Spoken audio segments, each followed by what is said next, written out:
الشیطان الرجیم بسم اللہ الرحمن الرحیم الحمد للہ رب العالمین الصلاۃ والسلام علی اشرف الانبیاء والمرسلین ابی القاسم محمد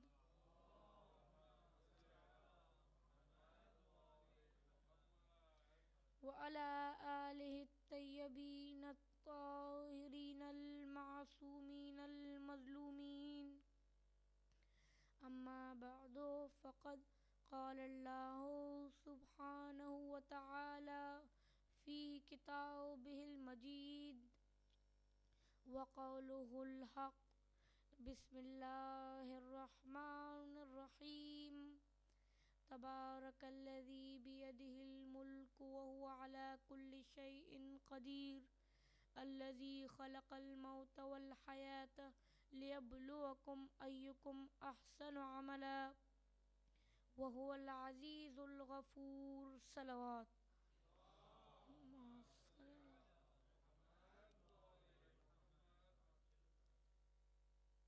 خالق کائنات کے کلام بابرکت سے جن آیات کا میں نے شرف اور آپ نے سماعت کی عزت حاصل کی ان کا تعلق 29ویں پارے کی سورہ ملک سے ابتدا کی 2 آیات ہیں، اور یہی میرے اور آپ کے درمیان آج کی گفتگو کا سرنامہ ہے۔ ارشاد باری ہو رہا ہے کہ بابرکت ہے وہ ذات جس کے ہاتھوں میں سارا ملک ہے اور وہ ہر شے پر قادر و مختار ہے۔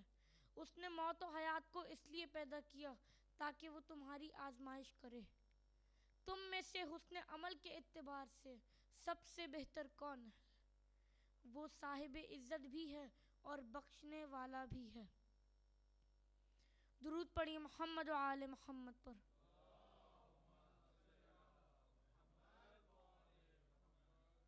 خدا بزرگ و برتر کے اس ارشاد میں جو بات محور کلام ہے وہ ہے حسن عمل۔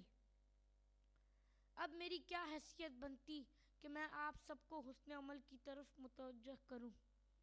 آپ سب میرے بزرگ ہیں، میری گفتگو خطاب ہے نہ تقریر، میں نے تو بس ایک سبق یاد کیا ہے، آپ کو سنا کر دعا لینا چاہتا ہوں۔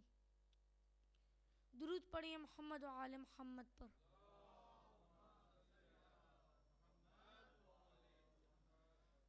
جیسا کہ میں نے عرض کیا کہ حسن عمل محور کلام ہے، سیاق و سباق کو خالق کائنات کے قدرت و اقتدار کے ذکر کے بعد غرض و غایت تخلیق و موت و حیات سے آراستہ کیا گیا۔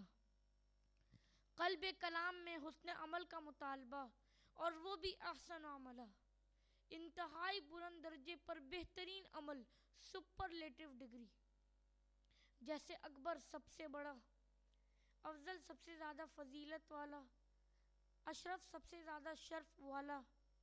اب یہاں ہے احسن، یعنی بہت خوبصورت و بہترین عمل۔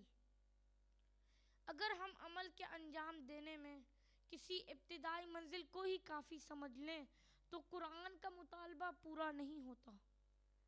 بات یوں سمجھ میں آئی کہ زندگی اللہ کی مرضی کے مطابق گزار کر موت کی منزل کو چھونا ہے۔ یہ فرش زمین امتحان گاہ ہے کہ زندگی کے جھولے میں آنا ہے، موت کی چارپائی پر چلے جانا ہے۔ مقصد یوں سمجھانا ہے، ہماری خلقت کا مقصد اچھے کام بجا لانا ہے، اور فکر کی ضرورت ہے کہ ہمارے اعمال امام زمانہ عجل اللہ تعالی فرجہ الشریف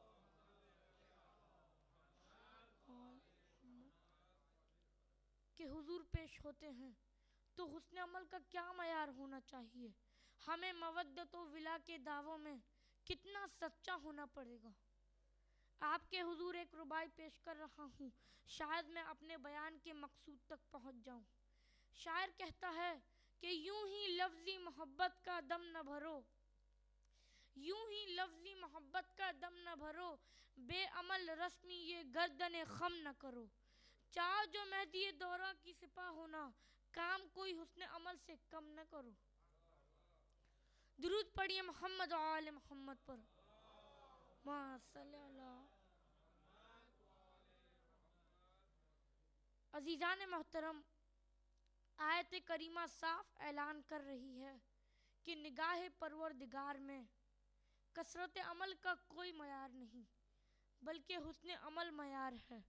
انسان کثرت عمل تو بہت آسانی سے پیدا کر سکتا ہے، مگر حسن عمل بہت مشکل کام ہے، اس لیے کہ کثرت عمل کا تعلق تکرار عمل سے ہے، اور حسن عمل کا تعلق اخلاص عمل سے ہے، اور اخلاص عمل پیدا کر لینا ہر انسان کے بس کی بات نہیں۔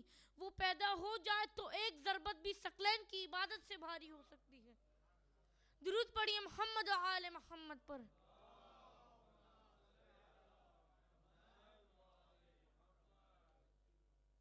اور قرآن پاک میں والذین آمنوا وعملوا الصالحات کی تکرار انسان کو اس درجے پر لانا چاہتی ہے جہاں بارگاہ عزتی میں اس کے اعمال شرف قبولیت پا جائیں۔ انما یتقبل اللہ من المتقین۔ قرآن کی خبر، یہ خبر ہمیں قرآن نے دی ہے کہ اللہ تبارک و تعالی صرف متقیوں کے اعمال قبول کرتا ہے، اور عمل صالح تقوی کی بنیاد ہے۔ عمل صالح جب اخلاص سے مزین ہوتا ہے تو حسن عمل کی منزل پر ہوتا ہے۔ میں اس کو یوں واضح کرنا چاہوں گا کہ نماز ایک عمل صالح ہے، اور خوشنودی خدا کے لیے اس کی ادائیگی اخلاص عمل ہے، اور پھر جب یہ دونوں یکجا ہو جائیں تو حسن عمل قرار پائے گا۔ اور پھر حسن عمل نماز، روزہ، حج، زکوٰۃ، جہاد، تولی، تبرع، امر بالمعروف اور نہی عن المنکر تک ہی محدود نہیں۔ ماں باپ کے سامنے عاجزی حسن عمل، بیوی سے اچھا برتاؤ حسن عمل، دوست و احباب و اقربا کے ساتھ معاملات کی خوبصورتی حسن عمل، ہمسایوں کے ساتھ احسان و مروت حسن عمل، آقا کا غلام پر احسان حسن عمل۔ یہ حسن عمل پوری زندگی پر محیط ہے۔ بڑوں کا احترام، چھوٹوں پر شفقت، اولاد کی نیک تربیت، یہ سب ہی تو حسن عمل ہیں۔ عزیزان محترم، اسلام نام ہے سلامتی اور تسلیم کا۔ بات تسلیم کی آئی تو سر تسلیم خم ہے حکم خدا کے سامنے، حکم محمد مصطفیٰ کے سامنے، حکم ائمہ ہدا کے سامنے۔ درود پڑھی محمد و آل محمد پر۔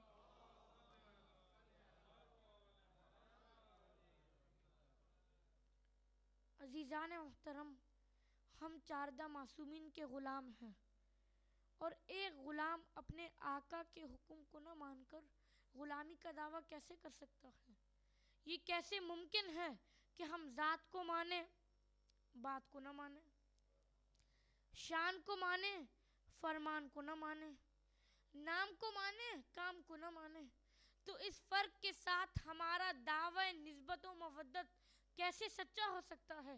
پھر تو یوں کہنا پڑے گا کہ ہم مولا کو مانتے ہیں، مولا کی نہیں مانتے۔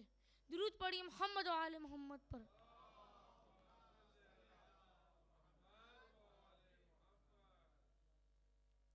آپ مجھ سے بہتر جانتے ہیں کہ مولائے کائنات اپنے شیعوں میں محمد و آل محمد کے کردار کی جھلک دیکھنا چاہتے ہیں۔ ہمیں اپنے کردار پر نظر ڈالنا ہوگی کہ ہمارے کردار میں کوئی ایسی بات تو نہیں جو اہل بیت اطہار کو ناپسند ہو، یا وہ اصلاح جو امام حسین کرنے کے لیے نکلے اس کے مخالف ہو۔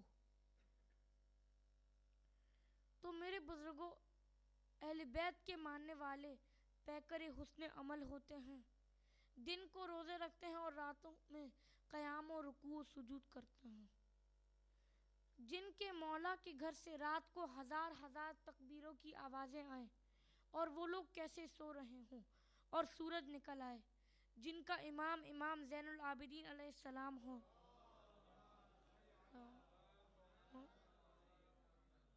وہ عبادت سے دور کیسے رہ سکتا ہے؟ باقر العلوم کے ماننے والے علم و عمل سے عاری کیسے رہ سکتے ہیں؟ یقیناً نہیں ہو سکتا۔ میں نے الفاظ استعمال کیے ہیں باقر العلوم کے ماننے والے۔ اگر میں ان الفاظ کا انداز بدل دوں کہ میرے مولا باقر العلوم سے نسبت رکھنے والے یا ان کی بات ماننے والے، تو یہ بے جا نہ ہوگا۔ آپ سب میرے بزرگ ہیں اور مجھ سے بہتر جانتے ہیں، میں تو بس اپنی بات کی تاکید پیدا کرنے کے لیے عرض کر رہا ہوں کہ باقر العلوم کا مطلب ہے علوم کو شگافتہ کرنے والا۔ تو میرے بزرگوں، ایسے مولا کی بات ماننے والے علم سے بے بہرا ہو سکتے ہیں، نہ عمل سے عاری۔ زندگی کا ہر لمحہ حسن عمل سے آراستہ ہوتا ہے اور صراط مستقیم ان کا راستہ ہوتا ہے۔ انہیں دینی ذمہ داری کا احساس ہوتا ہے اور ان کا مزاج دین شناس ہوتا ہے۔ اپنے وظائف پر نظر ہوتی ہے اور دین کے احکام کی خبر ہوتی ہے۔ ان کی سانسوں کا زیر و بم ہوتا ہے مشغول تسبیح خالق ہر دم۔ درود پڑھیے محمد و آل محمد پر۔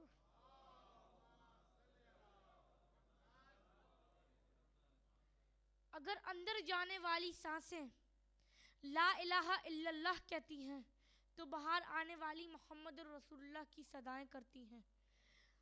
اگر اندر جانے والی سانسیں علی ولی اللہ کا ورد کرتی ہیں تو باہر آنے والی وسیع رسول اللہ کا وظیفہ کرتی ہیں۔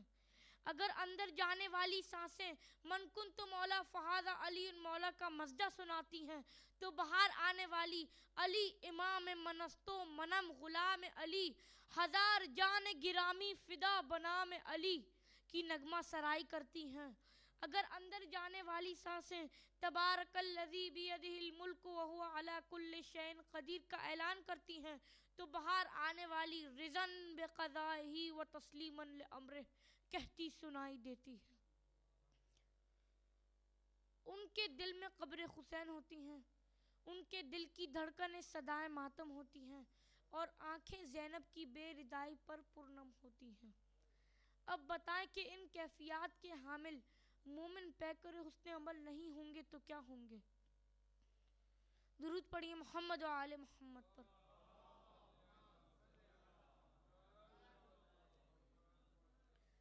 ایک مومن کے لیے یہ نمونہ کردار حسن عمل سرکار نبوت کی سیرت کی روشنی میں امت کو آل محمد نے دیا، اس لیے کہ وہی عکاس تھے سیرت پیغمبر اسلام کے، وہی مزاج شناس تھے خدا کے کلام کے۔ بس عزاداران امام مظلوم سرکار نبوت کے جانے کے بعد اہل بیت پر مصائب کے پہاڑ ٹوٹے۔ تاریخ گواہ ہے کہ لوگوں نے سیدہ کونین سلام اللہ علیہا کو دربار میں کھڑے دیکھا، گھر گھر جا کر اپنے بابا کو فرامین دہراتے سنا اور یہ بھی کہتے سنا، بابا آپ کے بعد مجھ پر اتنی مصیبتیں پڑیں کہ اگر روشن دنوں پر پڑتی تو سیاہ راتوں میں تبدیل ہو جاتے۔ لوگوں نے دیکھا کہ سیدہ کونین سلام اللہ علیہا کے دروازے کو آگ لگا کر ان پر گرایا گیا۔ چشم فلک نے علی کے گلے میں رسی دیکھی، علی کو ابن ملجم کے وار میں خون سے فرق مقدس علی کو ابن ملجم کے وار میں خون سے تر دیکھا، اور پھر امام حسن مجتبیٰ کے جگر کے ٹکڑے دیکھے، اور پھر امام حسن کے جنازے کو تیروں سے چھلنی دیکھا۔ اور رونے والوں، اب مولا حسین گلدستہ پنجتن پاک کی آخری کلی اور خون رسول امت کے درمیان موجود ہیں۔ یزید نے حسین علیہ السلام سے بیعت طلب کر لی، مگر میرے مولا نے یہ کہتے ہوئے مدینہ چھوڑ دیا کہ میں اپنے نانا کی امت کے اصلاح کے لیے نکلا ہوں۔ عزاداران امام مظلوم میرے مولا کی فوج کے 2 سپہ سالار ہیں۔ مردوں میں ابو الفضل عباس سپہ سالار ہیں اور مخدرات عصمت و طہارت کی سپہ سالار ثانی زہرا اللہ کے شیر کی شیر دل بیٹی زینب۔ جب میں نے کہا شیر دل بیٹی زینب تو کربلا کا میدان، شام غریباں، کوفے تک کا سفر، شام کا بازار، دربار اور قید خانہ، یہ سب مناظر میری آنکھوں کے سامنے گھومنے لگے۔ ہمارا سلام ہو علی کی بیٹی اور حسین کی شیر دل بہن کو۔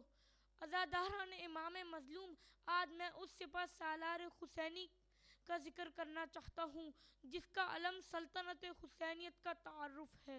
یہ علم جس گھر پر لگا ہوتا ہے نا، بتاتا ہے کہ اس گھر کے مکینوں کے دل میں قبر حسین ہے۔ آج میں جس کا ذکر کرنا چاہتا ہوں وہ زہرا کی دعا ہے، شہنشاہ وفا ہے، حسین کا زور کلائی ہے، جاں نثار بھائی ہے، ام البنین کا چین ہے، زینت پہلو حسین ہے، حسین و حسینیت شناس ہے، زینب و کلثوم کی آس ہے۔ آج میں جس کا ذکر کرنا چاہتا ہوں وہ ابو الفضل عباس ہے۔ عزاداران امام مظلوم، مخدرات عصمت زہرا کی لاڈلیاں جہاں مولا حسین کے سائے تلے تھی، وہاں انہیں بھائی عباس کی نگہبانی پر بھی عجب ناز تھا، اور بہنوں کو ہوتا ہی ناز۔ اور زہرا کی بیٹیوں پر آنسو بہانے والوں، آ گئی خاندان رسالت پر مصیبت کی گھڑی۔ امت نے عرصہ حیات تنگ کر رکھا تھا۔ مولا حسین مشیت خداوندی کے حکم سے واقف تھے۔ اہل بیت کے ساتھ مکے کی طرف حج کے ارادے سے چل دیے۔ راستے میں سیدہ زینب نے پوچھا کہ عباس نظر نہیں آتا۔ دیکھا تو آگے آگے لوگوں کو متنبہ کر رہے ہیں کہ لوگوں، یہ زہرا کی لاڈلیوں کا قافلہ ہے، ذرا دور دور سفر کرو، اس کے قریب نہ آنا۔ اللہ اکبر، اللہ اکبر۔ میں کہوں گا مولا عباس میرے ماں باپ آپ کی وفا پر قربان ہوں، روز عاشوری اہتمام نہ رہے گا، لگ جائے گی خیموں میں آگ، لٹ جائیں گے تبرکات علی و بطول، بے ردا ہو جائیں گی بنات رسول، چل جائے گا مولا حسین کے گلے پر کند خنجر، مسکرا دے گا علی اصغر، سکینہ تماچے کھا رہی ہوگی، کانوں سے لہو بہہ رہا ہوگا، اور محمد اپنے ماموں کی نصرت میں شہید ہو جائیں گے، قاسم کی لاش کے ٹکڑے کیے جائیں گے، اکبر کے سینوں کو برچی چوم لے گی۔ بس عزادارو، میرے مولا اپنے آقا امام وقت کے حکم کا پابند ہیں۔ کربلا کا میدان جانثاران حسین اور بنی ہاشم کے خون سے سرخ ہو چکا تھا، مگر مولا عباس کو جنگ کی اجازت نہیں مل رہی تھی۔ مولا حسین جانتے ہیں کہ عباس سب کی ڈھارس ہے، مگر اب یہ عالم ہے کہ 3 دن کی پیاس اور تپتے صحرا کی گرمی سب کو ہلکان کیے دے رہی ہے۔ چھوٹے چھوٹے بچوں کی حالت دیکھی نہیں جاتی۔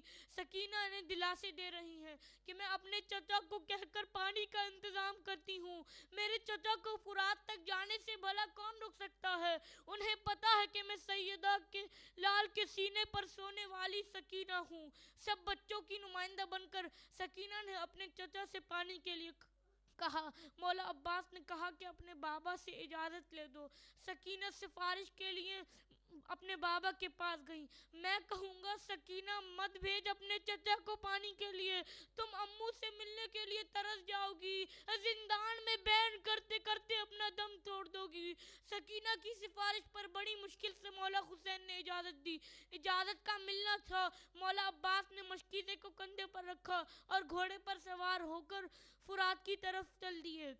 راستے میں جو بھی آیا موت کے دامن میں سو گیا۔ مولا عباس نے دشمنوں کا قبضہ توڑ کر فرات پر قبضہ کیا، فرات کے پانی میں اترے، چلو بھرا اور پھینک دیا۔ شاید کہہ رہے ہوں کہ اس دریا کی بات کرتے ہو جسے عباس اپنے چلو میں اٹھا سکتا ہے۔ مشکیزہ بھرا کندھے پر ڈالا اور گھوڑے پر سوار ہو کر خیموں کی طرف چل دیے۔ دشمنوں نے تیروں کی بوچھاڑ شروع کر دی، تیر ان کے جسم میں پیوست ہو رہے ہیں اور مولا عباس مشکیزے کی حفاظت کرتے بڑھ رہے ہیں کہ اتنے میں مشکیزے والے شانے پر تلوار کا وار ہوا، وہ والا شانہ کٹ گیا تو مشکیزے کو دوسرے شانے پر لیا، اور جب وہ کٹا تو دانتوں میں دبا لیا، پھر ایک تیر آیا مشکیزے میں لگا اور گرز کا وار سر مبارک پر، مشکیزے سے پانی بہہ گیا اور سر سے بہنے والے خون نے آنکھوں کو بند کر دیا، پھر ایک تیر آیا آنکھ میں پیوست ہو گیا، بازو کٹنے کے بعد گھوڑے پر ٹھہرنا مشکل ہو گیا۔ ام البنین کا لال گھوڑے سے زمین پر آ گیا۔ عزادارو ذرا سوچو تو صحیح، میرے مولا کے بازو نہیں تھے، کیسے گرے ہوں گے؟ گرتے ہی مولا حسین کو آخری سلام کی صدا دی۔ مولا حسین پہنچے، بیٹھے اور سر کو اپنے زانو پر رکھا اور کہا ساری زندگی آقا کہا ہے، ایک بار بھائی کہہ کر پکارو۔ اسی گفتگو میں مولا عباس نے کہا کہ میرا لاشا خیام میں نہ لے جانا، اور موت کی آخری ہچکی لے لی۔ مولا حسین غم سے ڈال کے اٹھے، اب میری کمر ٹوٹ گئی۔ خون آلود علم اور مشکیزہ لیے خیام میں آئے اور خیام میں کوہرام مچ گیا۔ واہ محمدا واہ علیہ واہ عباسا، انا للہ و انا الیہ راجعون، رضا بقضائہ و تسلیما لامرہ، الا لعنۃ اللہ علی القوم الظالمین، سیعلم الذین ظلموا ای منقلب ینقلبون۔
ماشاء اللہ، لا حول ولا قوة الا باللہ العلی العظیم، حسبنا اللہ ونعم الوکیل، نعم المولا ونعم النصیر۔ اعوذ باللہ السمیع العلیم من الشیطان اللعین الرجیم، بسم اللہ الرحمن الرحیم۔ الحمد للہ الذی لا یبلغ مدحتہ القائلون ولا یحصی نعماءہ العادون ولا یؤدی حقہ المجتہدون، الذی لا یدرکہ بعد الہمم ولا ینالہ غوث الفتن، الذی لیس لصفتہ حد محدود ولا نعت موجود ولا وقت معدود ولا اجل ممدود، فطر الخلائق بقدرته ونشر الرياح برحمته، ثم الصلاة والسلام والتحية والإكرام على أشرف النبيين وخاتم المرسلين، سيدنا ونبينا ومولانا أبي القاسم محمد وعلى أهل بيته الطيبين الطاهرين المعصومين المظلومين الذين أذهب الله عنهم الرجس وطهرهم تطهيرا، لا سيما على الإمام المنتظر والحجة الثاني عشر، ولعنة الدائم على أعدائهم أجمعين من الآن إلى قيام يوم الدين، أما بعد، فقد قال الله تبارك وتعالى في كتابه الكريم وقوله الحق وهو أصدق القائلين، بسم الله الرحمن الرحيم، وما خلقت الجن والإنس إلا ليعبدون۔ درود بھیج دیں محمد و آل محمد پر، صلی اللہ علی محمد و آل محمد۔ بسم اللہ الرحمن الرحیم، اللہم کل ولیک الحجۃ ابن الحسن صلواتک علیہ وعلی آبائہ فی ہذہ الساعة وفی کل ساعة، ولیا وحافظا وقائدا وناصرا ودلیلا وعینا، حتی تسکنہ ارضک طوعا وتمتعہ فیہا طویلا۔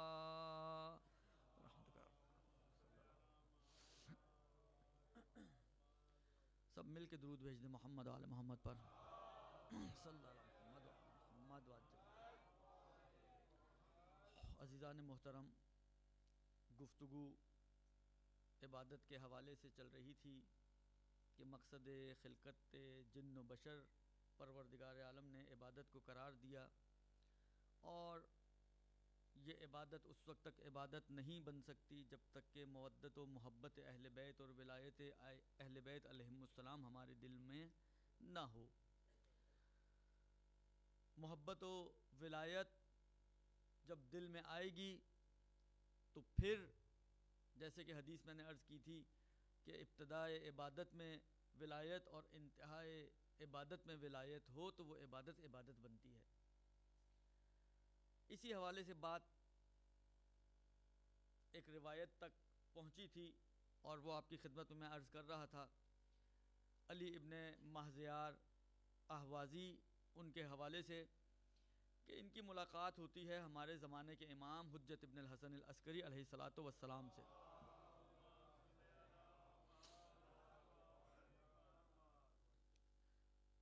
اور اسی ملاقات کے دوران امام علیہ الصلاۃ والسلام نے اس علی ابن مہزیار کو بتایا کہ دیکھو تمہارے اور ہمارے درمیان کچھ رکاوٹیں ہیں، جب تک یہ رکاوٹیں دور نہیں ہوں گی اس وقت تک تمہارے اور ہمارے درمیان ملاقات ممکن نہیں ہے۔ اور اس واقعے سے ممکن ہے یہ درس لیا جائے، یہ میسج لیا جائے کہ جو شخص بھی اپنے زمانے کے امام سے ملنا چاہتا ہے تو وہ اپنے اور اپنے زمانے کے امام کے درمیان جو رکاوٹیں ہیں انہیں دور کرنے کی کوشش کرے۔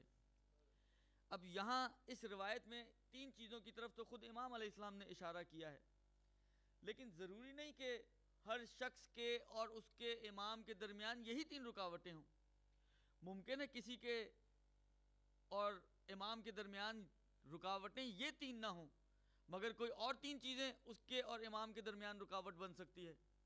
یعنی ہر وہ چیز کہ جو آپ کو آپ کے زمانے کے امام سے دور کرنے والی ہے، یہ سمجھیں کہ وہ آپ کے لیے رکاوٹ بن سکتی ہے، چاہے وہ ان 3 چیزوں کی فہرست میں شامل ہوتی ہو، چاہے وہ ان 3 چیزوں کی فہرست میں شامل نہ ہوتی ہو، وہ آپ کے اور آپ کے زمانے کے امام کے درمیان فاصلہ ڈالتی رہے گی۔ بات ہماری یہاں تک پہنچی تھی کہ جب امام سے ملاقات ہوئی، امام نے شکوہ کیا کہ اے علی ابن مہزیار تم کہاں تھے، ہم اتنی مدت سے تمہارا انتظار کر رہے ہیں۔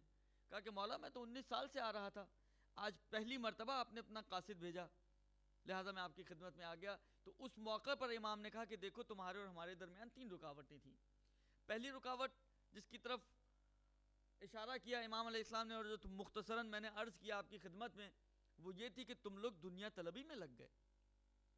دنیا طلبی اور دنیا پرستی اور حب دنیا، اب جو بھی آپ نام دینا چاہیں اس کو، تینوں کا ہم و غم ایک ہی چیز ہے کہ انسان کا ہدف اور مقصد دنیا بن جائے، دنیا کی لذتیں بن جائیں، دنیا کی نعمتیں بن جائیں، دنیا کا زرق و برق اس کو اپنی طرف متوجہ کر لے۔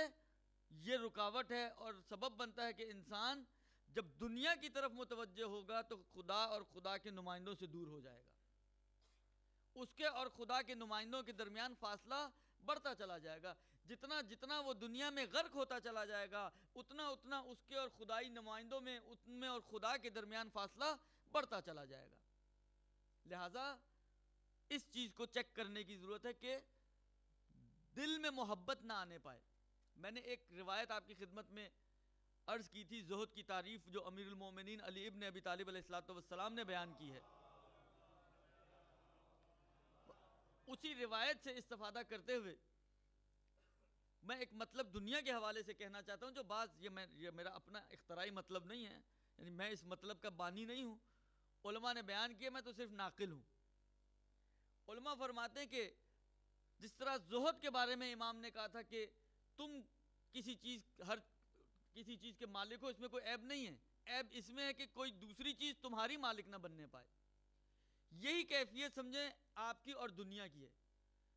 ایک کشتی جب دریا پہ جا رہی ہو، جب تک کشتی دریا پر ہے اس کشتی کے پار لگنے کے امکانات بہت روشن ہیں، لیکن جس لمحے وہ پانی کشتی کے اندر آ گیا تو سمجھے یہ وہی لمحہ ہے کہ جس لمحے یہ کشتی غرق ہو جائے گی، اب اس کی بچنے کے کوئی امکان نہیں ہے۔ بس یہی حال ہمارا اور اس دنیا کا ہونا چاہیے، ہم وہ کشتی بن جائیں اور یہ دنیا وہ پانی بن جائے، کہ ہم اس دنیا پر اس انداز سے رہیں کہ یہ دنیا ہمارے اندر نہ آنے پائے۔ دنیا اگر ہمارے اندر آ گئی تو یقین مانیں جو استفادہ ہوتا ہے روایتوں سے، یہ وہ لمحہ اور مرحلہ ہے کہ پھر آپ سمجھ لیں کہ انسان کی نجات کے امکانات جتنا جتنا پانی بڑھتا چلا جائے گا اتنے اتنے نجات کے امکانات کم ہوتے چلے جائیں گے۔ یہ تاریخ بھری ہوئی ہے، آپ جنہوں نے بھی اہل بیت کی نسبت ظلم روا کیا ہے ان کی تاریخیں اٹھا کے دیکھ لیں۔ امیر مختار کے سامنے جب عمر سعد کو لایا گیا اور ان کا طریقہ یہ تھا کہ ہر شخص سے پوچھا کرتے تھے کہ بھئی تم نے کیا کیا، تم نے کیا کیا، تم نے کیا کیا۔ ان سے سوال کیا کہ تم نے، میں نے سنا کچھ شعر کہے تھے جب رے کی حکومت دی گئی تھی اور تم نے مہلت مانگی تھی تو تم نے کچھ شعر کہے تھے، وہ شعر کیا تھے؟ مفہوم اور خلاصہ اس کا یہ تھا جو عمر سعد نے نقل کیا کہ میں نے جو شعر کہے تھے اس کا مفہوم یہ تھا کہ دنیا نقد ہے اور آخرت ادھار ہے، اور کوئی بھی عقل مند نقد کے مقابلے میں ادھار کا سودا نہیں کیا کرتا۔ یہی اس کی حماقت تھی، یہی اس کی حماقت تھی کہ اس نے اپنی کشتی کا دروازہ کھول دیا تاکہ پانی اس کے اندر آ جائے۔ مال دنیا کی محبت نے کیا کیا اس کے ساتھ؟ دنیا تو گئی ہاتھ سے، آخرت بھی ہاتھ سے چلی گئی۔ خسرت دنیا والآخرہ، دنیا اور آخرت دونوں کا خسران اور نقصان اس کو برداشت کرنا پڑا۔ تو پہلی چیز جس کی طرف امام نے اشارہ کیا وہ یہ ہے کہ دنیا کی محبت، دنیا پرستی، مال دنیا کے طلب میں تم اتنا لگ گئے کہ تم نے سب کچھ چھوڑ دیا، سب کچھ بھلا دیا۔ اور دیکھیں آج کا جو زمانہ چل رہا ہے، آج کے جو حالات چل رہے ہیں اس میں کم و بیش صورتحال یہی ہے کہ ہم لوگ اپنی دنیا میں اتنے مشغول ہو گئے ہیں، دنیا میں اتنے لگ گئے ہیں کہ میں عرض کروں آپ کی خدمت ہے کہ یہ خود مستقل ٹاپکس ہیں جس کو جو میں کوشش کر رہا ہوں کہ ان کو سمو کر آپ کو ایک آدھ تقریر میں ان کو وائنڈ اپ کر دوں، ورنہ یہ خود ان کے اندر گفتگو کی جا سکتی ہے کہ دنیا کی محبت آپ اگر روایتیں اٹھا کے دیکھیں ہم لوگ کام کرتے ہیں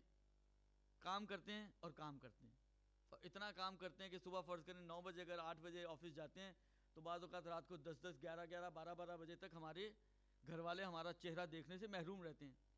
اور جو بہت زیادہ بزی لوگ ہیں اور بہت زیادہ مصروف لوگ ہیں ان کی صورتحال یہ ہے کہ جب وہ گھر میں آتے ہیں تو بچے سو چکے ہوتے ہیں، جب وہ بچے جاتے ہیں تو یہ سو رہے ہوتے ہیں، تو ہفتہ مہینہ اب جیسے جس کی مصروفیت اصلا ملاقات نہیں ہو پاتی۔ میں آپ کی خدمت میں عرض کروں، میرا اپنا اندازہ جو میں روایتوں سے سمجھاؤں میں وہ آپ کی خدمت میں عرض کر رہا ہوں، باقی آپ مانیں نہ مانیں، قبول کریں نہ کریں، یہ تو آپ کی اپنی مرضی ہے۔ جو میں روایتوں سے سمجھاؤں وہ آپ کی خدمت میں عرض کر رہا ہوں کہ میں نے پہلے کہا میں صرف ناقل ہوں، میں کوئی مخترع نہیں ہوں، ایجاد کرنے والا نہیں ہوں۔ یہ باتیں میں نے جو چیزیں سیکھی ہیں وہ آپ کی خدمت میں عرض کر رہا ہوں۔ ایک روایت ہے جو ہمارے 8ویں امام علی رضا علیہ السلام سے منقول ہے اور بعض دیگر ائمہ سے بھی اس مفہوم کی روایتیں موجود ہیں کہ جس میں مولا فرماتے ہیں کہ اپنے دن کے 3 حصے کرو، اپنے دن کے 3 حصے کرو، ایک حصہ عبادت کے لیے، ایک حصہ استراحت کے لیے اور جائز لذتوں کے لیے، اور ایک حصہ اپنے حلال روزی کے حصول کے لیے۔ اچھا، جب امام کہہ رہے ہیں، دیکھیں میں نے کہا نا یہ میں جو سمجھا ہوں اس روایت سے، امام نے کہا اپنے دن کے 3 حصے کرو، اس کا مطلب یہ ہے کہ اگر آپ کا دن 24 گھنٹے کا ہے تو 3 حصے ہونے چاہیے۔ 3 حصے کریں گے تو کیا ہوگا؟ 8 گھنٹے کے 3 حصے بن جائیں گے اس کے۔ تو 8 گھنٹے کمائی کرو، 8 گھنٹے آرام اور اپنی جائز لذتیں، گھر والوں کو ٹائم دو، بیوی بچوں کو ٹائم دو، ماں باپ کو ٹائم دو، اور 8 گھنٹے عبادت کرو۔ اچھا، یہ عبادت پوری اپنے مفہوم وسیع معنی میں، ورنہ 8 گھنٹے مصلی پہ نہیں بٹھانا چاہتے امام آپ کو ظاہری طور پر۔ جو میں نے پہلے معنی عبادت کا کیا ہے کہ ہر وہ کام کہ جو آپ خدا کی خاطر انجام دیتے وہ عبادت ہے۔ تو 8 گھنٹے عبادت، یعنی اس کے اندر ممکن ہے صلہ رحم بھی شامل ہو جائے، آپ رشتہ داروں سے ملنے جا رہے ہیں، یہ بھی عبادت ہو جائے. ممکن ہے آپ کسی مومن کی مدد کے لیے نکلیں, کوئی سوشل ورک کر رہے ہیں اور آپ کے مد نظر خدا ہے, شہرت نہیں ہے, خدا ہے, یہ بھی آپ کی عبادت بن جائے تو وہ خود اس کے اندر آ جائے گا, پلس آپ کی نماز ہو, قرآن ہو, دعائیں اور تعقیبات, یہ ساری چیزیں آ جاتی ہیں. 8 گھنٹے امام کہہ رہے ہیں تم کمائی کرو. اچھا اب یہاں پر میں ایک ضمیمہ کروں گا ایک روایت کو. کسی نے آ کے 5ویں یا 6ٹھے امام علیہ السلام سے سوال کیا کہ مولا یہ بتائیے کہ خدا نے زکوٰۃ کیوں 2.5% واجب کی ہے, جو مشہور ہے زکوٰۃ 2.5% ہوتی ہے, زکوٰۃ کیوں 2.5% واجب کی ہے, زیادہ کیوں واجب نہیں کی؟ امام نے کہا کہ دیکھو اگر خدا کے علم میں یہ بات ہوتی کہ یہ 2.5% کم پڑے گی تو پروردگار عالم اس سے زیادہ واجب کرتا. یعنی پروردگار عالم جانتا ہے اپنے علم کے مطابق کہ اگر صحیح طریقے سے زکوٰۃ نکالی جائے, صحیح طریقے سے زکوٰۃ تقسیم کی جائے طریقے سے, تو یہ 2.5% زکوٰۃ پوری دنیا کے فقراء کے لیے کافی ہے. لہذا خدا نے 2.5 کے 3 نہیں کیے, 2.5 کو 2.5 رہنے دیا اس لیے کہ یہ کافی تھی. اب یہ ہمارے اپنے نظام کی خرابیاں ہیں کہ زکوٰۃ نکلتی بھی ہے, جبری طور پہ کاٹ لی جاتی ہے اکاؤنٹ سے, اور نتیجہ کیا نکلتا ہے, فقراء ہی ہیں, زکوٰۃ گئی کہاں کچھ پتہ ہی نہیں ہے. یہ ہمارے نظاموں کی خرابی ہے. اسی مطلب سے میں استفادہ کرنا چاہتا ہوں کہ اگر امام علیہ السلام اور خدا کی نگاہ میں یہ 8 گھنٹے کی کمائی آپ کے لیے کم ہوتی تو پروردگار عالم آپ کو زیادہ کمائی کا کہتا. اس کا مطلب ہے کہ خدا اور رسول اور ائمہ کی نگاہ میں اگر آپ 8 گھنٹے کام کرتے ہیں تو یہ ایسی کمائی آپ کو ہو جانی چاہیے کہ جو آپ کی ضروریات کو پورا کرے. اب یہ اور بات ہے کہ ہم نے اپنی ضروریات کی چادر اتنی پھیلا دی ہے کہ اب 8 کے اب ہم 16 گھنٹے بھی کام کرتے ہیں تو ابھی بھی کہتے ہیں حل من مزید, حل من مزید, اس لیے کہ ہم نے ٹانگیں اتنی چوڑی کی ہوئی ہیں, ہم نے اپنے لیونگ سٹینڈرڈ کو اس لیول پر لے گئے ہیں کہ اب نیچے آئیں تو ناک کٹتی ہے اور اوپر جائیں تو جان جاتی ہے. اس لیے کہ 16 18 گھنٹے اگر کوئی شخص کام کرے, 20 گھنٹے کوئی کام کرے گا تو کیا ہوگا اس کی صحت کا حال. اور صحت تو چلیں ایک الگ ایشو ہے, اب آپ خود سوچئے کہ اس کے پاس کس چیز کا ٹائم ہوگا. اس 18 گھنٹے کے تھکے ہوئے انسان کو آپ بولیں جا کے نماز پڑھو, کتنے خضوع کے ساتھ وہ نماز پڑھ سکتا ہے جبکہ پورا جسم اس کا دکھ رہا ہو, ذہنی طور پہ تھکا ہوا ہے, اور 18 گھنٹے کی مشقت کر کے آ رہا ہے, 16 گھنٹے کی مشقت کر کے آ رہا ہے, یقیناً وہ ساری چیزوں سے پیچھے رہ جائے گا. تو عزیزو, ہمیں دنیا کو اتنا لینا ہے جتنا ہم نے دنیا میں رہنا ہے. جتنا دنیا میں رہنا ہے اتنا دنیا کے پیچھے جاؤ, جتنا آخرت میں رہنا ہے اتنا آخرت کے پیچھے جاؤ. آخرت میں ہم نے ابدی زندگی گزارنی ہے, اس کے پیچھے جاتے ہوئے ٹائم ہی نہیں ہے ہمارے پاس, اور دنیا میں ہم نے 60 70 80 سال زندگی گزارنی ہے, اس کے لیے ہماری دن رات کی ایفرٹس ہیں. کتنا بڑا تضاد ہے اور ڈفرنس ہے اس نظریے میں کہ جو اہل بیت علیہ السلام ہمیں دے رہے ہیں, اور اس عمل میں اور رویے میں جو ہمارا عمل اور رویہ ہے کہ ہم جتنا دنیا میں رہنا ہے اس کے لیے کتنی کوشش کر رہے ہیں, اور جتنا آخرت میں رہنا ہے اس کے لیے کتنی کوشش کر رہے ہیں. تو پہلی چیز جو امام علیہ السلام نے فرمائی, کہا کہ دیکھو دنیا کے پیچھے نہ پڑو, دنیا اتنی لو جتنا تم نے دنیا میں رہنا ہے. دوسری چیز امام نے کہا کہ تم قطع رحم میں مبتلا ہو گئے. میں واقعاً کوئی دعوے دار نہیں ہوں, میں ایک بہت ادنا سا طالب علم ہوں. کوئی عالم, یہ تو آپ لوگوں کی, بچوں کی اور آپ لوگوں کی دوستی اور محبتیں ہیں جو آپ لوگ جو کچھ بھی بولتے ہیں, ورنہ حقیقت حال یہ ہے کہ میں ایک بہت ہی ادنا سا ایک طالب علم ہوں, ابھی بھی طالب علم ہوں. میں آپ کی خدمت میں عرض کروں, جتنا میں نے مطالعہ کیا ہے, جو کتابیں دیکھی ہیں 4 اور جو روایتیں میں نے دیکھی ہیں, یقین مانیے کہ جتنی مشکل آفرین چیز یہ قطع رحم ہے, شاید ہی کوئی اور گناہ ایسا ہو کہ جس کی اتنی مصیبتیں اور مشکلات ہیں دنیا میں.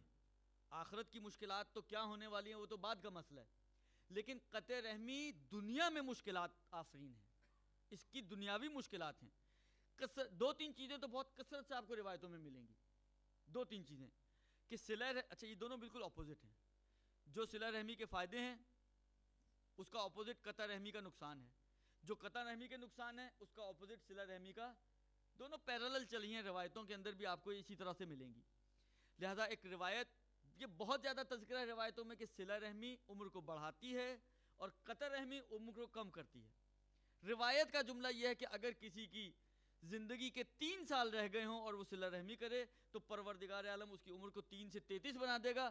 اگر کسی کی زندگی کے 33 سال باقی ہوں اور وہ قطع رحمی کرے تو پروردگار عالم اس کے 33 کو 3 میں تبدیل کر دے گا یا اس سے بھی کم میں. یہ کثرت سے روایتوں میں موجود ہے کہ صلہ رحمی عمر بڑھاتی ہے، قطع رحمی عمر کو کم کرتی ہے. ایسے واقعات بھی کثرت سے آپ کو ملیں گے. کیا انشاءاللہ اگر موقع ملا تو میں آج تو نہیں، آج مجھے یہ روایت پوری کرنی ہے ورنہ پھر یہ براڈ فارورڈ ہو جائے گی، تو میں یہ کرنا نہیں چاہ رہا. آج اس کو مجھے پورا کرنا ہے، اس لیے آج اس کو میں بہت مختصر سا بیان کر رہا ہوں. لیکن انشاءاللہ شب 28 کو ایک روایت کے ضمن میں کچھ باتیں آئیں گی اس حوالے سے. لیکن یہ بہت کثرت سے روایتوں میں ہے. ایک یہ دوسری چیز جو اسی صلہ رحمی اور قطع رحمی کے حوالے سے کثرت سے ہے کہ صلہ رحمی غنا لے کر آتی ہے اور قطع رحمی فقر لے کر آتی ہے. صلہ رحمی مال بڑھاتی ہے، یزید فی العمر والمال، اور قطع رحمی ینقص فی العمر والمال، وہ مال کو بڑھاتی ہے، عمر کو بڑھاتی ہے صلہ رحمی. اس کے اپوزٹ قطع رحمی مال کو بھی کم کرتی ہے، عمر کو بھی کم کرتی ہے. کتنے سارے لوگ ہمارے پریشان ہوتے ہیں، اسباب فراہم نہیں ہو پاتے، کاروباروں میں مشکلات ہیں، کمائیاں نہیں رہیں، تو پہلا خیال جو میں نے پہلے بھی عرض کیا تھا، کسی نے کچھ کروا دیا ہے، کسی نے کوئی جادو کر دیا ہے، کسی نے کوئی بندش کر دی ہے، رزق باندھ دیا ہے کوئی. پاپا رزق صحیح ہے، یہ چیزیں ہیں، میں منکر نہیں ہوں، میں نے پہلے بھی کہا تھا میں منکر نہیں ہوں. قرآن نے بہت ساری چیزوں کا تذکرہ کیا جو ہمارے معاشرے میں ہیں. جادو کا تذکرہ ہے، کیا کہتے ہیں، نظر بد کا تذکرہ ہے. بات یہ ہیں، چیزیں تو ہیں، لیکن شاید 80 سے 90% مشکلات ان کی وجہ سے نہیں ہوتی. 80 سے 90% مشکلات ہماری اپنی وجہ سے ہوتی ہے. ہمارے یہ اعمال ہوتے ہیں کہ جو ہماری مشکلات کو بڑھا رہے ہوتے ہیں. ہم بجائے اس کے کہ کھڑے ہو کر ایک مرتبہ سوچے کہیں میں نے کسی کا حق تو نہیں مار لیا، کہیں میں نے کسی اپنے رشتہ دار کے ساتھ قطع رحمی تو انجام نہیں دی. یہ تو چیزیں ہمارے ذہنوں میں آتی نہیں ہیں. جو چیزیں آتی ہیں ذہنوں میں وہ دوسری طرف کی چیزیں، کہ کسی نے کچھ کر دیا، کسی نے جادو کر دیا، کسی نے نظر لگا دی، کسی نے جو ہے وہ رزق باندھ دیا، کسی نے کالا جادو کر دیا، تو نیلا جادو، پیلا جادو، پتہ نہیں کتنے کتنے جادو ہیں. یہ تو مجھے اقسام تو نہیں معلوم، لیکن بالآخر جادو نام کی ایک چیز تو ہے، کالا ہو یا نہ ہو ایک الگ بحث ہے. جادو نام کی ایک چیز ہے، قرآن میں بھی تذکرہ موجود ہے. تو امام علیہ السلام کہہ رہے ہیں کہ دیکھو جہاں یہ مشکلات ہیں، اس کے علاوہ ایک بڑی مشکل یہ ہے کہ اس قطع رحمی کے نتیجے میں تمہارے اور میرے درمیان فاصلے بڑھ جائیں گے. تمہارے اور میرے درمیان فاصلے بڑھ جائیں گے. آپ دعائے ندبہ میں ندبہ کرتے ہیں نا، عزیز علی ان اری الخلق ولا تراک، مولا بہت گراں ہے میرے اوپر کہ میں سب کو دیکھتا ہوں، آپ کو نہیں دیکھتا. سب نظر آتے ہیں، آپ نظر نہیں آتے. خوب گراں صرف زبانی حد تک ہے، یا گراں اس سنگینی کو، گراں ہونا یعنی سنگین ہونا، ناقابل برداشت ہونا، یہ میرے لیے برداشت نہیں ہے کہ میں سب کو تو دیکھوں مگر اپنے مولا کا دیدار نہ کروں. مگر یہ اگر قابل برداشت نہیں ہے تو اس مشکل کے حل کے لیے ہم نے کیا ہے. ہمارے گھروں کے اندر یہ مشکلات ہیں عزیزو، ہمارے گھروں کی مشکلات ہیں. اچھا ایک فقہی بات بھی، باہر یہ ایام تو مجلسوں کے ہیں لیکن بالآخر علوم آل محمد ہے، ممبر ہی ہے جہاں سے آپ تک پہنچنے، تو ایک فقہی مسئلہ بھی میں عرض کر دوں آپ کی خدمت میں. ایسا نہیں ہے کہ صلہ رحمی کا دائرہ صرف ماں باپ اور بہن بھائیوں کی حد تک ہے. ہم سوچتے ہیں کہ جی میری ماں، چلو ماں کا تو میں کچھ پیسے باندھے ہوئے ہیں، باپ کے کچھ پیسے باندھے ہوئے ہیں، بہن بھائیوں کو چلو تھوڑا بہت میں سپورٹ کر دیتا ہوں تو ذمہ داری پوری ہو گئی. صلہ رحمی کا دائرہ صرف ماں باپ اور بہن بھائیوں کی حد تک نہیں ہے عزیزو. صلہ رحمی کا دائرہ اس سے کہیں وسیع ہے. وراثت کے جتنے بھی مراتب ہیں نا، 3 مرتبے ہیں وراثت کے، جس کے آخری مرتبے میں چچا، تایا، پھوپھی، خالہ، ماموں اور ان کی اولادیں یعنی آپ کے کزنز وہ بھی شامل ہیں. یعنی صلہ، یہ ہو سکتا ہے کہ صلہ رحمی کے لیولز میں تھوڑا سا فرق آ جائے کہ ایک مثلا فرض کریں میرا کزن ہے اور ایک میرا سگا بھائی ہے، ایک میرا چچا ہے اور ایک میرا باپ ہے. یہ ممکن ہے کہ مراتب میں تھوڑا بہت ڈفرنس آ جائے، لیکن جس طریقے سے ماں باپ، جس طریقے سے اپنے بہن بھائی، جس طریقے سے اپنی اولادیں صلہ رحمی کے دائرے میں ہیں، اسی طریقے سے اپنے ماں باپ کے بہن بھائی، اپنے بہن بھائی تو ہیں ہی ہیں، اور کزنز وغیرہ جو ان کی اولادیں ہیں، چچا، تایا، پھوپھی، ماموں، خالہ کی اولادیں اور بہن بھائیوں کی اولادیں، یہ سب کے سب صلہ رحمی کے دائرے میں شامل ہیں. اگر ان میں سے کسی ایک سے بھی آپ نے قطع تعلق کیا ہوا ہے, کسی ایک سے بھی قطع تعلق ہے, کسی کزن سے آپ نے بول چال بند کی ہوئی ہے, کوئی جھگڑا ہو گیا, بس ایسا جھگڑا ہوا کہ جی میں ابھی پچھلے سال کے حج میں جو گزرا حج, میرے ساتھ 2 افراد تھے کہ جن کا رشتہ داری تھی آپس میں, البتہ صلہ رحمی والی نہیں تھی, لیکن میں صرف مثال دینا چاہ رہا ہوں مدت کے اعتبار سے, لیکن شاید 20 سال سے آپس میں بات چیت نہیں تھی. 20 سال کی مدت کم نہیں ہوتی. روایت کہتی ہے ایک مومن کے لیے سزاوار نہیں ایک دوسرے مومن سے 3 دن سے زیادہ ناراض رہے. دوسرے مومن سے, ابھی رشتہ دار کی بات نہیں کی ہے, صرف رشتہ ایمانی ہو تو آپ کے لیے یہ چیز سزاوار نہیں ہے کہ آپ 3 دن سے زیادہ اس سے ناراض رہیں. تو جو رشتہ دار ہوں 20 سال 22 سال انسان اپنے چچا سے بات نہیں کرتا, انسان اپنی خالہ سے ناراض ہوا ہے, یہ ساری وہ چیزیں ہیں کہ جو کثرت سے مشکلات لے کر آتی ہیں. اسی طریقے سے ایک اور چیز جو قطع رحمی اور صلہ رحمی کے حوالے سے ہے کہ قطع رحمی بری موت لے کر آتی ہے اور صلہ رحمی موت کو بہتر بناتی ہے. قطع رحمی قیامت اور آخرت کے حساب کو سخت بناتی ہے. مجھے کسی دوست نے کہا تھا کہ ذرا آخرت کے حوالے سے کہ کیا چیزیں آسان کرتی ہیں, وہ ایک روایت یہ کہ صلہ رحمی آخرت کے حساب کو آسان کرتی ہے. یہ وہ چیزیں ہیں کہ جو ہماری آخرت, دیکھیں اس میں دنیا بھی ہے اور آخرت بھی ہے.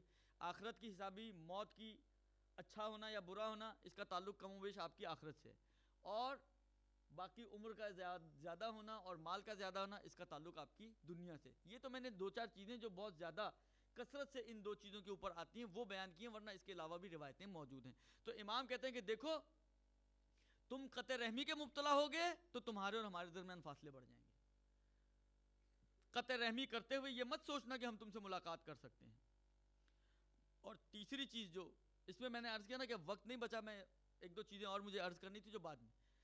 تیسری چیز جو امام علیہ السلام نے فرمائی, جو آخری چیز ہے اس روایت کی, امام نے کہا کہ دیکھو تم اپنے چھوٹوں پر ظلم کرتے ہو. میں ایک جملہ کہتا ہوں بہت معذرت کے ساتھ, یہاں میں آپ لوگوں کو نہیں کہہ رہا ہوں ڈائریکٹلی, لیکن نارملی جو ہوتا ہے, جو معاشرے کا جو ٹرینڈ ہے, میں اس کی بات کر رہا ہوں, پرسنلی کسی شخص کی بات نہیں کر رہا ہوں. یہاں پر میں ذاتی طور پہ یہ سمجھتا ہوں کہ جس کو جتنی اتھارٹی ہے نا وہ اپنی اتھارٹیز میں فرعون بن جاتا ہے. جس کی جتنی اتھارٹیز ہیں, میرا بس کسی پہ نہیں چلتا, اپنے بیوی بچوں پہ چلتا ہے تو میں ان کی نسبت فرعون ہوں, میں ان کی نسبت فرعون بن جاتا ہوں. میرا تھوڑا سا اوپر اور بھی بس چلتا ہے, کچھ لوگ میرے نیچے کام ماتحت ہیں میرے, تو میں ماتحتوں کی نسبت فرعون ہوں. میں اور تھوڑا اوپر چلا جاؤں, پورا فرض کریں کوئی کسی علاقے کا میئر ہوں, تو میں اس پورے علاقے کی نسبت فرعون ہوں. اور جیسے جیسے لیول انسان کا بڑھتا جاتا ہے, فرعونیت کا گریڈ انسان کا بڑھتا چلا جاتا ہے. آپ جو بات میں نے کہی ہے, کبھی آپ تجزیہ کیجئے گا, اس کا مشاہدہ کیجئے گا اطراف میں اور غور کیجئے گا اس بات کے اوپر, تو شاید بعض نے تو ابھی تصدیق کر دی, بعد میں بھی تصدیق کر دیں گے اس بات کی کہ یہ حقیقت حال یہ ہے کہ انسان, میں تھکا ہارا آفس سے آیا, باس کو تو کچھ نہیں کہہ سکا اس لیے کہ نوکری خطرے میں پڑے گی. اب جب گھر آیا تو کیا ہوگا, کوئی بچے نے کوئی بات کی تو 2 اس کو لگا دی, جس کو لگا سکتا ہوں اس کو لگاتا ہوں, جس کو ڈانٹ سکتا ہوں اس کو ڈانٹتا ہوں, جس کو کاٹ سکتا ہوں اس کو کاٹتا ہوں. صورتحال یہ ہوتی ہے کہ ساری آفس کی فرسٹریشن. ہمارے ایک استاد بہت پیاری بات کیا کرتے تھے, کہتے ہیں میں نے ایک قانون بنایا ہوا ہے اپنے لیے. دیکھیں یہ چیزیں وہ ہوتی ہیں کہ جو تھوڑی سی انسان کو پابندیاں کرنی پڑتی ہے, اپنے اوپر پریشر لا کر ان چیزوں کے اوپر اپنے آپ کو عادی بنانا پڑتا ہے, ایسے ہی نہیں آ جاتی ہیں چیزیں. کہتے ہیں میں نے ان سے اسی فیملی پلاننگ کے فیملی مسائل کے حوالے سے ڈسکشن چل رہی تھی, ان کا میں نے ایک قانون بنایا ہوا ہے. اچھا ایران میں آپ لوگوں نے دیکھا ہوگا کہ جو گھروں کا سسٹم ہوتا ہے, گھر کے دروازے کے بعد, جیسے یہاں پہ بھی بہت سے لوگوں میں گھر کے دروازے کے باہر باہر یا بالکل انٹرنس پر ہی ایک سٹینڈ ہوتا ہے, جوتا وہیں اتاریں اور پھر اندر داخل ہوں. کہتے ہیں میں جوتا کے ساتھ اپنی باہر کی ساری مشکلات وہیں چھوڑ کر گھر کے اندر داخل ہوتا ہوں. جوتے کے ساتھ اپنی گھر کی ساری یا باہر کی ساری ٹینشنیں, ساری جو بھی میری فرسٹریشن تھی وہ وہیں چھوڑ کر پھر میں گھر میں داخل ہوتا ہوں. اور پھر جب یہ گھر میں داخل ہوں گے تو آپ کا کیا خیال ہے, کسی کو ماریں گے, کسی کو کاٹیں گے, کسی کو ڈانٹیں گے, کیا کریں گے؟ لیکن اس لیول تک پہنچنے کے لیے کہ اتنا انسان کے اوپر ضبط اور کنٹرول آئے، اس کے لیے انسان کو کوشش کرنی پڑتی ہے، اس کے لیے انسان کو پریکٹس کرنی پڑتی ہے، اس کے لیے انسان کو ایفرٹس کرنے پڑتے ہیں. من جدہ وجد، جو کوشش کرتا ہے پا لیتا ہے. یہ یاد رکھیں، یہ فارمولہ ہے. قرآن نے بھی یہ جو میں نے کہا من جدہ وجد، شاید کسی روایت کا جملہ ہے، میں کنفرم نہیں ہے میرے کو، لیکن مجھے لگ رہا ہے یہ شاید کسی روایت کا یہ جملہ ہے. لیکن خود قرآن نے بھی اس بات کو مانا ہے. اگر یہ روایت ہو یا نہ ہو، اس کو چھوڑ بھی دیں، تو خود قرآن نے کہا لیس للانسان الا ما سعی، انسان کو صرف وہ ملتا ہے جس کی وہ کوشش کرتا ہے. اصل فارمولہ یہ ہے کہ کوشش کے بغیر کچھ نہیں ملتا. ان اللہ لا یغیر ما بقوم حتی یغیروا ما بانفسہم، خدا اس وقت تک کسی قوم کی حالت نہیں بدلتا جب تک کہ وہ خود اپنی حالت بدلنے کے لیے تیار نہ ہو. پہلا قدم آپ کو خود اٹھانا ہے، ابتدا آپ نے خود کرنی ہے، ایفرٹس آپ نے شروع کرنے ہیں، پھر دستگیری کرنا پروردگار عالم کا کام ہے، پھر آپ کو ہمت دینا، آپ کو طاقت دینا، آپ کو توفیق دینا، آپ کو قدرت دینا. یہ جو ساری چیزیں پھر جو خدا کی طرف چیزیں پلٹتی ہیں، خدا جب آپ کے ایفرٹس کو دیکھتا ہے کہ آپ کرنے کے لیے آمادہ ہیں، آپ کی آمادگی اس کو چاہیے. پہلے میں بیٹھا رہوں اور انتظار کرتا رہوں کہ خدا کی طرف سے کوئی الہامی کیفیت بنے اور کوئی ریز آئیں اور وہ آ کے میرے اندر گھسیں، اور پھر میں خود بخود جو ہوں صبح اٹھوں تو ماشاءاللہ سلمان و ابوذر بنا ہوا ہوں. تو سلمانیت اور ابوذریت اتنی جلدی اور اتنی آسانی سے عزیزو نہیں ملا کرتی. یہ یاد رکھیں، اتنی آسانی سے نہیں ملا کرتی. اس کے لیے بہت پاپڑ بیلنے پڑتے ہیں، تب انسان کہیں جا کر کسی مقام و منزلت تک پہنچتا ہے. بغیر پاپڑ بیلے، ہاں میں انکار نہیں کر سکتا، معجزے کا تو انکار نہیں کیا جا سکتا، کسی کے ساتھ معجزہ ہو جائے تو یہ ایک الگ بحث ہے. لیکن نارمل جو روٹین ہے اور نارمل جو صورتحال ہے وہ یہی ہے کہ آپ کو ایفرٹس کرنے پڑیں گے. ایفرٹس کریں گے تو آپ کو اس کے بینیفٹس ملیں گے. پھر آگے برکتیں خدا دیتا ہے، ہمتیں خدا دیتا ہے، طاقتیں خدا دیتا ہے، توفیقات خدا بڑھاتا ہے. وہ سارے کام خدا اپنے کام میں پھر بخل نہیں کرتا. آپ اپنا پہلا قدم اٹھائیں، ہمت شروع کریں، پھر باقی خدا کے ہاتھ میں. ایک درود بھیج دیں محمد و آل محمد پر.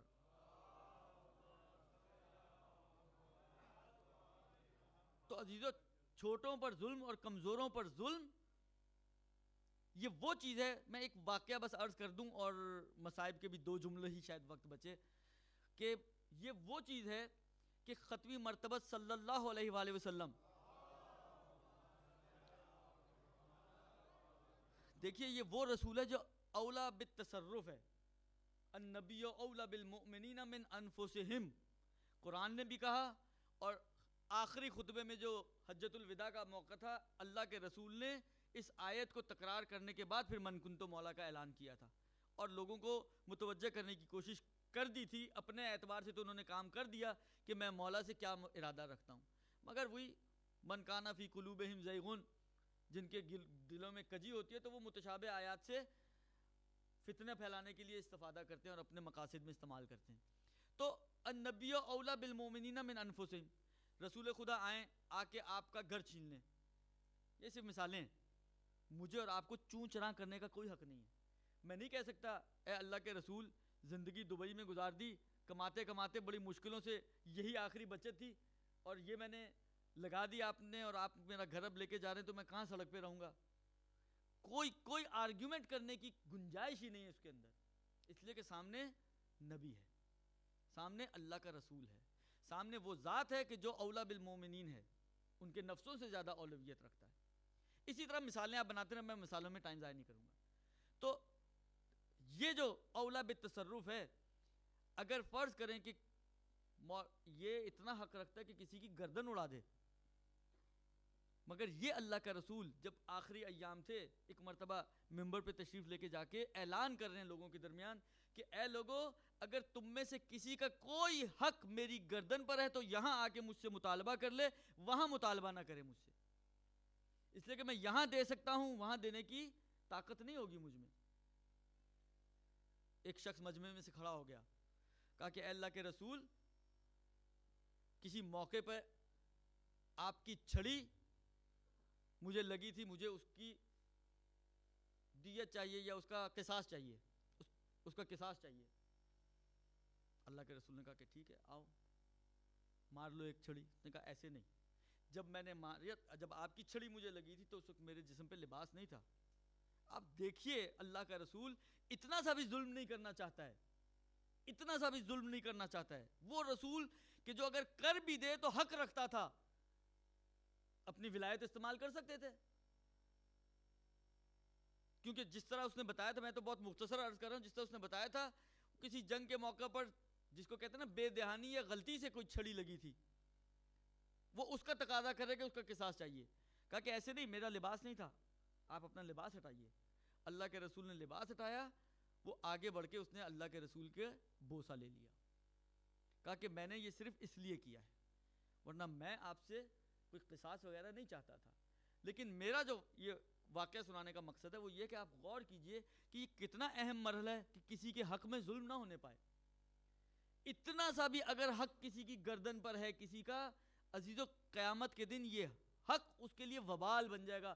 اللہ کا رسول جیسا شخص یہ کہہ رہا ہے کہ دنیا میں مطالبہ کر لو, آخرت میں مجھ سے مطالبہ نہ کرنا. آخرت میں اس کو دینا آسان کام نہیں ہے, یہ آسان مرحلہ نہیں ہے. لیکن عزیزو آپ ذرا سوچئے کہ جو اللہ کا رسول اتنا سا حق کسی کا اگر ہے تو وہ کہتا ہے کہ آ کے لے جاؤ مجھ سے, میری طرف سے تمہارے حق میں کوتاہی نہ ہو, تمہارے حق میں ظلم نہ ہونے پائے. آپ ذرا سوچئے کہ جو رسول اتنا احتیاط کرنے والا رسول ہے کہ کسی کے حق میں ظلم نہ ہونے پائے, اسی رسول کے نواسے کے ساتھ امت نے کیا کیا, کتنا بڑا تاریخ کا ظلم کیا اس کے نواسے کے ساتھ کہ جو قابل جبران نہیں ہے کسی صورت میں, جس کا کوئی مقایسہ نہیں کسی بھی دنیا اور عالم کے ظلم کے ساتھ. اگرچہ حضرت یحییٰ کے ساتھ اس کو بعض اوقات بعض جگہ پہ مقایسہ کیا جاتا ہے, مگر اس کے باوجود ان دونوں کے مقامات میں زمین سے آسمان تک کا فرق ہے عزیزو. وہ اگرچہ نبی خدا ہیں مگر یہ امام ہیں, اور وقت کسی موقع ملا تو میں عرض کروں گا کہ رتبہ امام نبی حتیٰ اولو العزم انبیاء سے مقدم ہے, حتیٰ اولو العزم انبیاء سے. بات تھوڑی سخت ہے لیکن حقیقت حال ہے. سوائے ختمی مرتبت کے باقی تمام انبیاء ختمی مرتبت کو چھوڑ دیں ایک طرف, تو جس علی کی ایک ضربت کا انبیاء حساب نہ دے سکے اور مقابلہ نہ کر سکے تو اس کے وجود کا کیسے مقابلہ کر سکتے ہیں عزیزو. مگر امت نے کیا کیا حسین کے ساتھ, تاریخ کا بدترین ظلم اور تاریخ کے بہترین انسان کے ساتھ,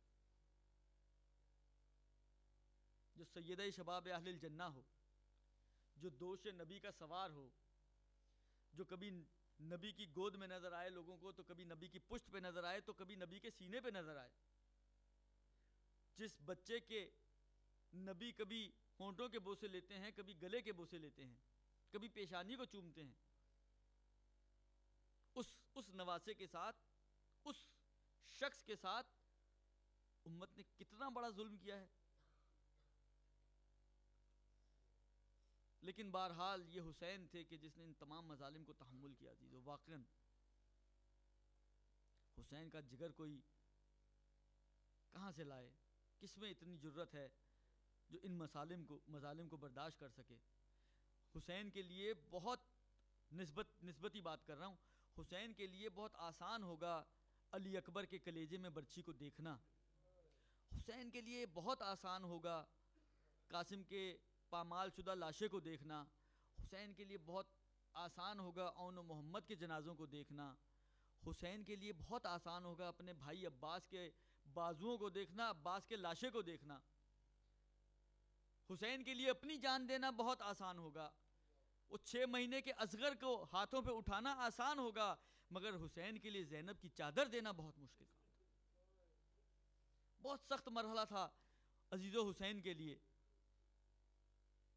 بے مقنا اور چادر بیویوں کو ان سروں کے ساتھ لے کے جایا جا رہا ہے, اور مختلف مراحل سے ہوتے ہوئے جب شام سے آزادی ملی ہے اور کربلا پہنچے ہیں, اور کربلا سے جب واپسی کا مرحلہ تھا نا عزیزو, بس ایک روایت عرض کروں گا, زیادہ وقت نہیں لوں گا آج آپ کا میں.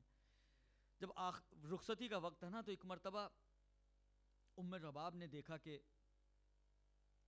اصغر کا جنازہ, حسین کا لاشا کربلا کی دھپتی دھوپ میں ہے, کوئی شیڈ تو نہیں تھا, کوئی سایہ تو نہیں تھا, اس کڑکتی دھوپ میں ان دونوں کے لاشوں کو جب دیکھا, ایک مرتبہ قبروں کو دیکھا, تو ایک وعدہ کر کے گئی ہیں ام رباب یہاں سے کہ اے والی میں نے آج آپ کی قبر کو بغیر سائے کے دیکھا ہے, دھوپ میں دیکھا ہے, میں آپ سے وعدہ کرتی ہوں کہ اپنی پوری زندگی کبھی دھوپ سائے میں نہ بیٹھوں گی, ہمیشہ دھوپ میں رہوں گی, سائے میں نہیں بیٹھوں گی میں. اور عزیزو یہ وعدہ نبھایا ہے ام رباب نے, اور کس انداز سے نبھایا کہ جب مدینے واپس آئی ہیں نا تو ہمیشہ صحن خیمہ میں رہی ہیں, صحن خانہ میں رہی ہیں, کبھی گھر کے اندر تشریف لے کے نہیں گئیں. دھوپ ہو, سخت دھوپ ہو, جیسا بھی موقع ہو, جیسا بھی موسم ہو, ام رباب گھر کے اندر تشریف لے کے نہیں گئی, ہمیشہ سے صحن خانہ میں انہوں نے کربلا کے بعد زندگی گزاری ہے. اور عالم یہ تھا کہ ایک مرتبہ مدینے میں عجیب اور شدید قسم کی بارش ہوئی, اتنی تیز بارش کہ ایک مرتبہ زینب نے ام رباب سے کہا کہ اے ام رباب آج تو اندر آ جاؤ.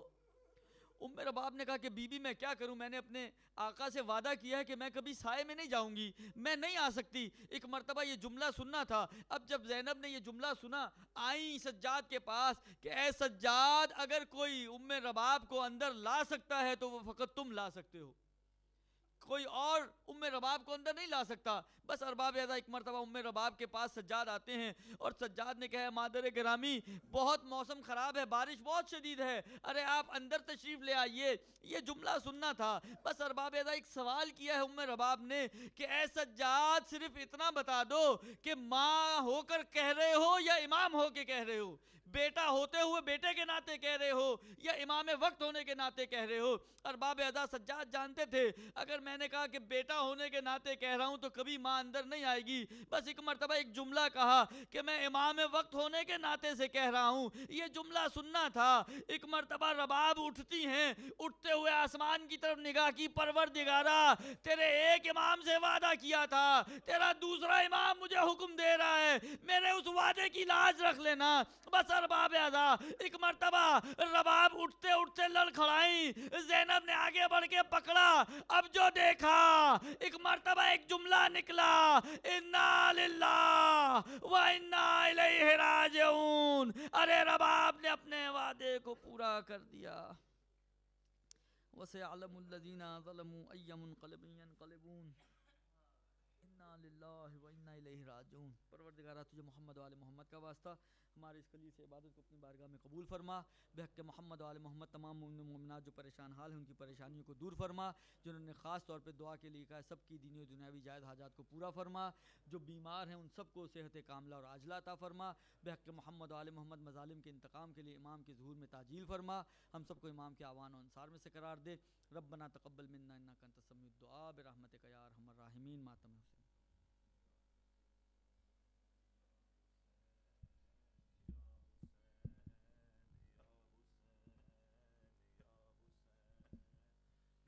گھڑیوں کی زندہ میں مہمان سکینہ ہے, دو گھڑیوں کی زندہ میں مہمان سکینہ ہے, دو گھڑیوں کی زندہ میں مہمان سکینہ ہے.